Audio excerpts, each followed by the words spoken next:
Assalomu alaykum. Keling, sizga qanaqa yordam bera olaman? Bolam hech qaysi smes ichmayapti, ko'liki, gaziki qiynavordi.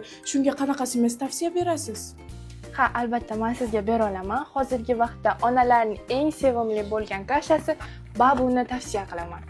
Tarkibida quruq sut kukuni, oziqaviy o'simliklar yog'i, oqsillar va minerallarga boy hamda odamlar uchun qulay va hamyonbop. Farzandimga ma'qul kelsa, albatta har doim babu kashasini beraman. Rahmat, yaxshi qoling. Boshqa brend aralashmalaridan 2 baravar arzon, lekin tarkibi bo'yicha ulardan qolishmaydi. Bolamni vazn olishi ham zo'r. Hatto buni ko'rib, pediatrimiz ham hayratda. Aptekachi qiz aytganchalik bor ekan. Bolam bilan ko'chada yurganimizda yig'lardi, bezovtalanardi, qornidan bo'lardi. Hozir esa bizda hammasi yaxshi. Shunday ekan, pulingizni bekorga sarflamang.